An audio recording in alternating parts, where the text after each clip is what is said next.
میں ایک دن رقی تو منع ہوتا چڑھنا، یومن ایک دن، اعلیٰ بیت حفصہ، سیدہ حفصہ کے گھر پر. یہ حفصہ ان کی بہن ہے. ایک حدیث کے الفاظ یہ ہیں، کہتے ہیں کہ میں اپنے گھر کی چھت پر چڑھا. اپنے گھر کی چھت، تو اپنے گھر سے کیا مراد ہے؟ بہن کا گھر. بہن کا گھر بھی کیا ہوتا ہے؟ اپنا گھر ہوتا ہے، اگر بہن کو اپنا سمجھا جائے. ورنہ ہمارے یہاں کیا ہوتا ہے، شادی کرنے کے بعد بہن پرائی ہو گئی، اب وہ جیے وہ مرے، اس کے دکھ درد میں اب ہمارا کوئی نہیں. ٹھیک ہے، ہاں رشتہ توڑنے میں بہت تیز ہوتے ہیں. بہنوئی نے کچھ کہہ دیا، آپ آ جاؤ، ہم مر گئے ہیں کیا؟ 2-4 دن کے بعد آپ نے جانا کب ہے؟ پہلے بلا لیا، اب جانا کب ہے؟ دوسری عورت، یعنی آپ نے تو بلا لیا، آپ بھائی ہونے کی حیثیت سے، لیکن آپ کسی کے ماتحت ہیں بیگم کے، وہ کتنی دیر تک آپ کی بہن کو برداشت کرے گی؟ اس پر فرض تو نہیں ہے اس کا خیال رکھے، وہ اس کا احترام ہوگا کہ وہ کر رہی ہے. بچوں کی ذمہ داری کب تک سنبھالے ان کی؟ اس پر فرض تو نہیں ہے. اس کا معنی یہ کہ کوشش کریں کہ اپنی بہن کے ساتھ اپنے تعلقات کو مضبوط رکھیں اور ان کے مسائل کو حل کرنے کی کوشش کریں، گھر کو آباد رکھنے کی کوشش کریں، بجائے اس کے کہ آپ الٹے سیدھے مشورے دے کر گھر کو برباد کرنے کی کوشش کریں. ہمارے ہاں جو زیادہ تر گھر ٹوٹتے ہیں اس کے پیچھے ہماری اپنی بہت ساری غلطیاں ہوتی ہیں، بہت ساری غلطیاں ہوتی. ایک دن نبی علیہ السلام گھر میں داخل ہوئے تو دیکھا کہ علی رضی اللہ عنہ گھر میں نہیں ہے، اور یہ ٹائم گھر میں ہونے کا تھا. تو فرمایا علی کہاں ہے؟ سیدہ فاطمہ فرماتی وہ ناراض ہو کر باہر چلے گئے. تو نبی علیہ السلام نے یہ تو نہیں کہا چلو میرے ساتھ گھر چلتے ہیں، ناراض ہو گیا تو ہو گیا، تم آؤ میرے ساتھ. حالانکہ آپ نے سیدہ فاطمہ کو کیا فرمایا؟ تو میری لگتے جگر ہو، جو فاطمہ کو تکلیف دے گا اس نے مجھے تکلیف دی ہے، یہ میرے دل کا ایک ٹکڑا ہے. اللہ کے رسول صلی اللہ علیہ وسلم فوراً آئے سیدھا مسجد میں. آپ کو پتا ہے وہ مسجد میں ہوں گے، اس وقت کوئی مسئلہ ہوتا تھا مسجد میں آ جا کر. اب کہاں جاتے ہیں؟ سینما ہال میں فلم دیکھنے جا رہے ہیں، ٹائم پاس کرنا، یا بھائی وہ سی وی او چلے گئے ہیں، یا وہ پارک میں یا ہوٹل میں بیٹھے ہیں بس.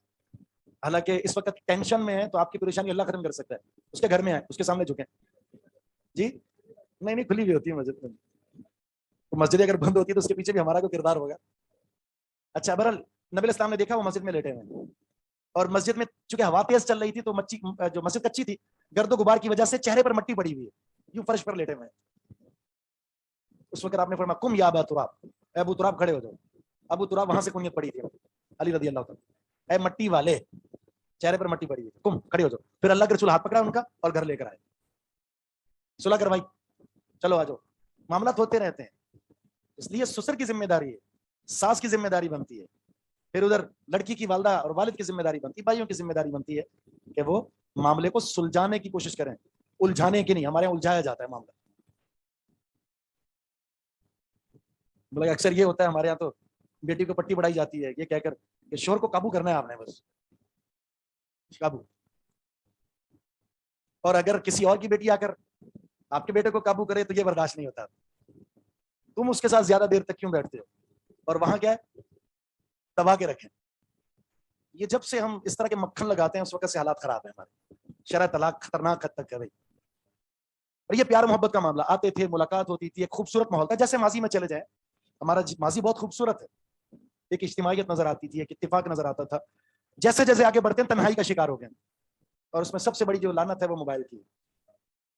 فوائد اپنی جگہ، یہ بہت بڑی لعنت. ایک جگہ ہونے کے باوجود بھی کسی گیدرنگ میں چلے جائیں، 10 دوست بیٹھے ہوں گے، سارے ہونے کے باوجود وہ اپنے کام میں مصروف ہوں گے، اپنے پاس موبائل پکڑا ہوا ہے اور لگے ہوئے. گھر میں شوہر داخل ہوا ہے، سارا دن کام کرنے کے بعد بیوی بچوں کو ٹائم دینے کے بجائے وہ موبائل پہ لگ گیا. کیا ہے یہ زندگی ہے کوئی؟ تو میں اپنی بہن حفصہ رضی اللہ تعالی عنہا کے گھر کی چھت پر چڑھا، فرائیت النبی، تو میں نے نبی علیہ السلام کو دیکھا، یقضی حاجتہ، قضاء حاجت فرما رہے ہیں، مستقبل الشام، رخ شام کی طرف ہے، مستدبر الکعبہ، اور آپ کی پیٹھ کعبہ کی طرف ہے. یعنی کس طرف رخ تھا آپ کا؟ اس طرف. شام اس طرف ہے نا، اس طرف رخ تھا، تو ادھر آپ کی پیٹھ ہے اور قضاء حاجت کر رہے ہیں 4 دیواری میں. پچھلی حدیث میں منع تھا، منع ہے نہ رخ کریں نہ پیٹھ، اور یہاں آپ نے خود کیا ہے. آگے نا تعارض بظاہر، اور دونوں حدیثیں صحیح بخاری کی ہیں. تو اصول حدیث میں ایک مسئلہ ہے، جب 2 صحیح حدیثیں آپس میں بظاہر ٹکرا رہی ہوں، بظاہر، تو اس میں 3 اسٹیپ اختیار کیے جاتے ہیں. پہلا، دونوں حدیثوں کا ایسا مفہوم جس کی وجہ سے دونوں حدیثیں قابل عمل ہو جائیں. بس اگر ہماری سوچ بہت سطحی ہوتی ہے، چھوٹی سوچ ہوتی ہے، علمی صلاحیت بہت کم ہوتی ہے، نتیجتاً ہم کہتے ہیں کہ حدیث سے آپس میں مخالف ہیں. ایسے تو قرآن کریم کی بہت ساری آیات ہیں، کچھ لوگوں نے اس وجہ سے حدیث کا انکار کر دیا، یہ تو آپس میں مخالف ہے. تو مخالفت تو قرآن کریم کی آیات میں آپ کو نظر آئے گی، ہے یا نہیں؟ کیا مثال ہے، کوئی دے سکتے ہیں؟ جی